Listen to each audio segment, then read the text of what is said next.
Graças a Deus eu estou de volta ao minha aparência normal, sem barba e sem bigode, porque nos vídeos devocionais mais recentes que eu gravei, eu estava barbudo, com barba para fazer, por causa de umas berebas que saíram aqui, umas feridas, mas eu tratei, fui ao hospital, tudo, e graças a Deus já está bem melhor. E estou de volta aqui à pracinha do bairro Ipanema-Ville, onde eu gravei a resenha do livro O Morro dos Ventos Uivantes. Eu deixei na tela final desse vídeo para você assistir. E na última viagem que eu fiz para São Paulo, eu falei a respeito de um tema bastante polêmico. Se você quiser assistir esse vídeo, dê uma olhada aqui.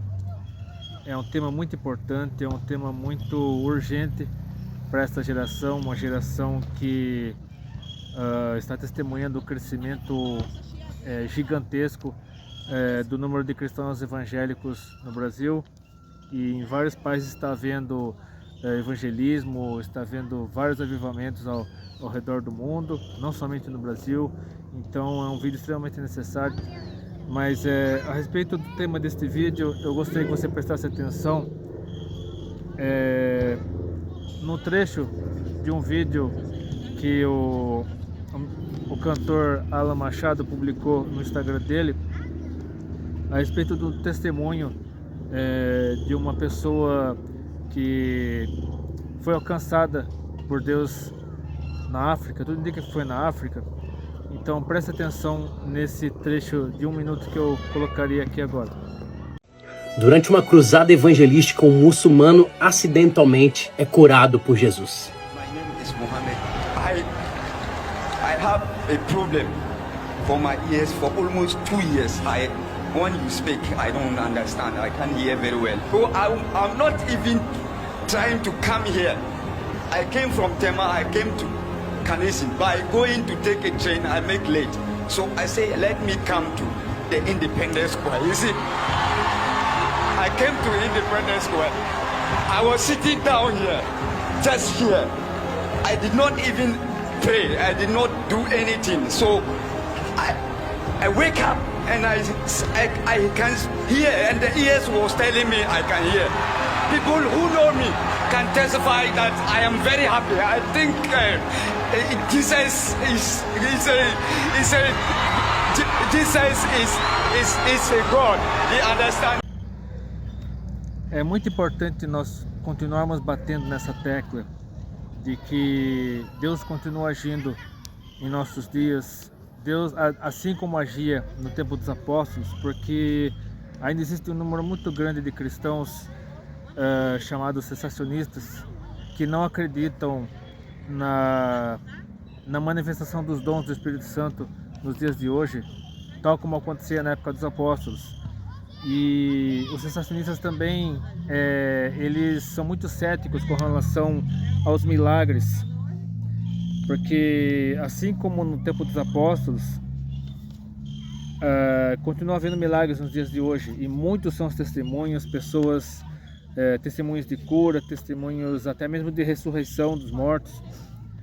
E é claro que a mídia não dá tanta ênfase para isso, até por conta do ceticismo da sociedade de hoje, por conta de muitas pautas ideológicas que a mídia acaba priorizando em detrimento de conteúdo realmente edificante, realmente saudável para a nossa edificação, para nós nos aproximarmos ainda mais de Deus.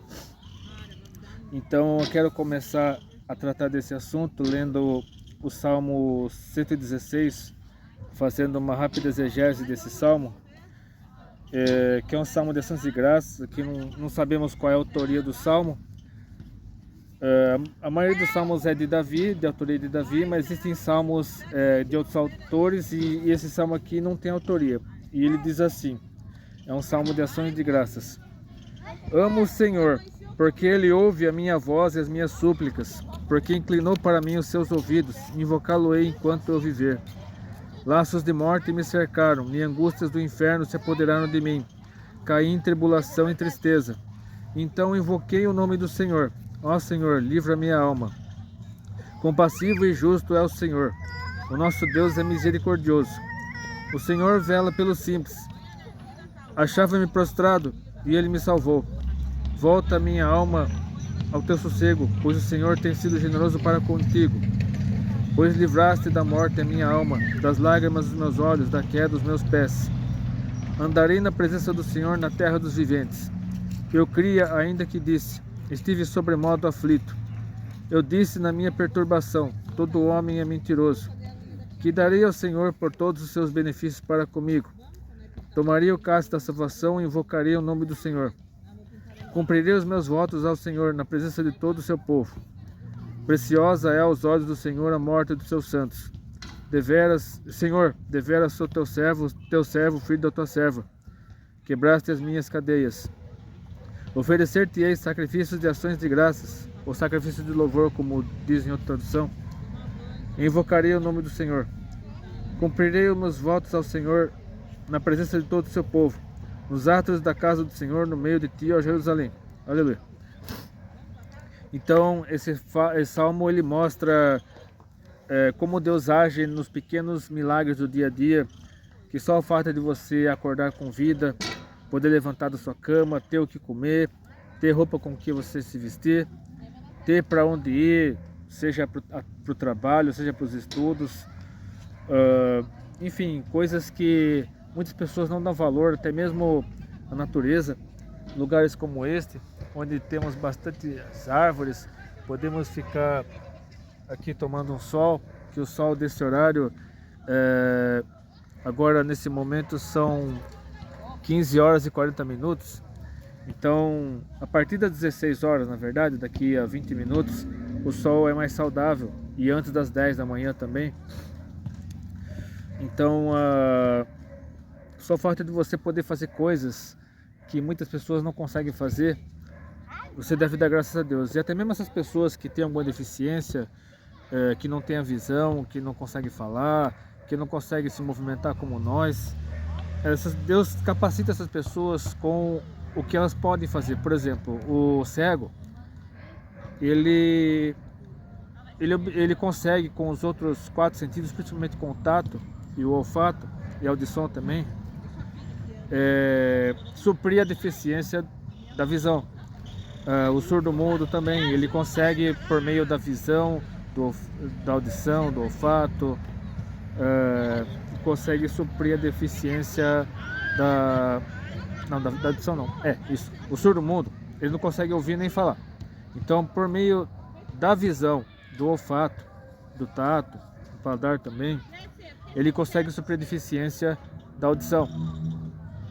Ele consegue se comunicar com as mãos, na linguagem de sinais. E a pessoa que é cadeirante também consegue, por meio de outras habilidades, suprir a deficiência motora, enfim, uma série de outras coisas. Então Deus capacita a pessoa. É claro que muitas pessoas precisam de ajuda, acabam ficando mais dependentes dos outros, mas mesmo assim a pessoa, mesmo numa situação de incapacidade ou problemas de mobilidade, problemas de necessidades especiais, a pessoa acaba aprendendo a viver e sobreviver, mesmo numa situação diferente da maioria das pessoas. Então é Deus que capacita o ser humano a buscar isso, a buscar a suprir deficiências, suprir necessidades especiais. Então tem um versículo aqui no Salmo 116 que é bastante polêmico, que diz assim: preciosa é aos olhos do Senhor a morte dos seus santos. Muitas pessoas podem interpretar esse versículo dizendo que Deus se agrada quando alguma pessoa boa morre, dizendo que Deus é insensível, que Deus dando uma série de adjetivos negativos para Deus, mas na verdade esse versículo quer dizer que Deus não ignora o sofrimento das pessoas que ficam quando alguém vai embora. Então Deus não ignora o que essa pessoa passou, o que essa pessoa sofreu, seja uma enfermidade, seja a pessoa acabou sendo martirizada pelo Evangelho, ou então a pessoa acabou morrendo de alguma outra forma, muitas vezes trágica. Deus não ignora isso. Deus está atento ao que essa pessoa passou, ao legado que essa pessoa deixou e ao sofrimento das pessoas que ficaram. Porque Deus, por meio do Espírito Santo, Ele consola as pessoas que ficam, as pessoas que sofrem com a partida do ente querido. Deus não ignora tanto o que a pessoa deixou enquanto estava em vida, quanto o sofrimento que as pessoas que ficaram está passando. E eu quero ler também, falando a respeito dos céticos, que são as pessoas que não creem em milagres, não creem na manifestação sobrenatural de Deus. Vejamos o que está escrito aqui no Evangelho segundo João, capítulo 20, versículos 24 a 31. Logo após Jesus ressuscitar, Jesus apareceu primeiro a Maria Madalena, depois às outras mulheres que iam para o sepulcro, depois a todos os apóstolos, menos Tomé. E aí, numa quarta aparição, Jesus apareceu para todos os apóstolos, inclusive Tomé. Então, o apóstolo João, ele narra assim, no evangelho que ele escreveu, a partir do versículo 24 do capítulo 20. Ora, Tomé, um dos 12, chamado Dídimo, não estava com eles quando veio Jesus. Disseram-lhe então os outros discípulos: vimos o Senhor. Mas ele respondeu: se eu não vir nas suas mãos o sinal dos cravos, e ali não puser o dedo e não puser a mão no seu lado, de modo algum acreditarei. Passados 8 dias, estavam outra vez ali reunidos os seus discípulos e Tomé com eles. Estando as portas trancadas, veio Jesus, pôs-se no meio e disse-lhes: paz seja convosco. Só o fato de Jesus ter aparecido lá dentro, com as portas trancadas, já é algo totalmente fora do normal. E Jesus sabia o desafio que Tomé tinha proposto, né, que tinha imposto, para crer que Jesus tinha realmente ressuscitado. Por isso que aconteceu o seguinte: e logo disse a Tomé: põe aqui o dedo e vê as minhas mãos, chega também a mão e põe-na no meu lado, não sejas incrédulo, mas crente. Aí eu acredito que logo depois de Tomé colocar as mãos nos buracos, apalpar as mãos furadas, os pés furados, e do lado também estava furado, respondeu-lhe Tomé: Senhor meu e Deus meu. Disse-lhe Jesus: por que me viste e creste? Por que me viste e creste? Bem-aventurados os que não viram e creram. E aí João complementa, no final do capítulo 20. Na verdade, fez Jesus diante dos discípulos muitos outros sinais que não estão escritos nesse livro. Estes, porém, foram registrados para que creiais que Jesus é o Cristo, o Filho de Deus, e para que, crendo, tenhais vida em seu nome. Então, os céticos, eles duvidam de muita coisa. Eles querem provar, eles querem testar, eles querem comprovar. Mas quando vivemos pela fé, nós só crer em Deus e a revelação do Espírito Santo já nos satisfaz. E quando muitas vezes não cremos, é por causa da nossa carne, porque estamos tão apegados à carne, estamos tão apegados às nossas condições pecaminosas, estamos tão afastados do Espírito Santo, porque quando damos lado à carne, o Espírito Santo se afasta de nós. E quando nos afastamos da carne, o Espírito Santo nos preenche, nos reveste, nós transbordamos o Espírito Santo. Por isso que existem tantas manifestações de línguas, de sinais, maravilhas, prodígios dentro da igreja. E atualmente eu sou pentecostal, faço parte da Assembleia de Deus, Ministério Belém, e uma das evidências, né, que é considerado como evidência de batismo com o Espírito Santo é o dom de línguas. Então os sensacionistas não creem nisso, eles acham isso absurdo.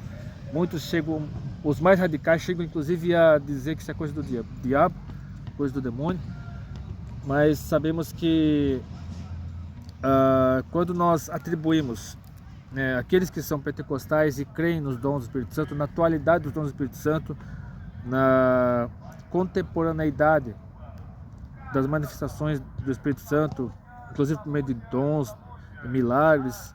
Nós cremos que quando alguém atribui ao diabo aquilo que é do Espírito Santo, está blasfemando contra o Espírito Santo. Então, o perigo de muitos sensacionistas é justamente esse, de atribuir ao diabo ou à carne algo feito pelo próprio Deus na vida de alguém e por meio de alguém.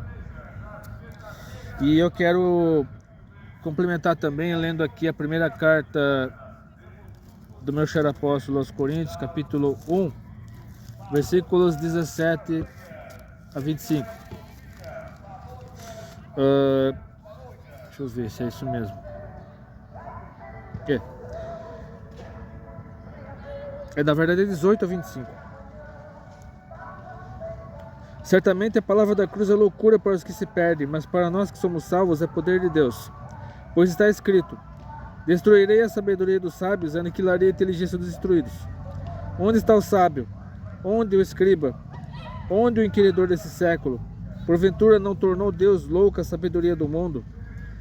Visto como na sabedoria de Deus o mundo não o conheceu por sua própria sabedoria, aprove a Deus salvar os que creem pela loucura da pregação. Porque tanto os judeus pedem sinais como os gregos buscam sabedoria, mas nós pregamos a Cristo crucificado, escândalo para os judeus e loucura para os gentios. Mas para os que foram chamados, tanto judeus como gregos, pregamos a Cristo, poder de Deus e sabedoria de Deus. Porque a loucura de Deus é mais sábia do que os homens, e a fraqueza de Deus é mais forte do que os homens. E não custa nada lembrar, como já disse aqui no texto anterior, de que Jesus não permaneceu morto. Ele morreu por nós. Ele recebeu sobre si todos os nossos pecados, morreu por todos aqueles que viriam a crer nele, para dar vida eterna a todos aqueles que crescem nele, mas não permaneceu morto. Ele ressuscitou, hoje está à direita de Deus, aguardando o dia para vir buscar a sua igreja, porque em breve estaremos com ele no céu. Jesus, primeiros mortos em Cristo ressuscitarão, e logo depois os que estiverem vivos por ocasião da vinda dele serão arrebatados ao encontro dele. Então nós cremos nisso, e eu creio que se você não crê nisso ainda, saiba que ele quer que você faça parte disso também. E é por isso que eu quero encerrar com a carta de Tiago, no capítulo 1, versículos 2 a 12. Meus irmãos, tende por motivo de toda alegria o passardes por várias provações, sabendo que a provação da vossa fé, uma vez confirmada, produz perseverança. Ora, perseverança deve ter ação completa, para que sejais perfeitos e íntegros, e nada deficientes. Se, porém, algum de vós necessita de sabedoria, peça a Deus que a todos dá liberalmente e nada lhes impropera, e ser-lhe-á concedida. Peça, porém, com fé e nada duvidando, pois o que duvida é semelhante à onda do mar, impelida e agitada pelo vento.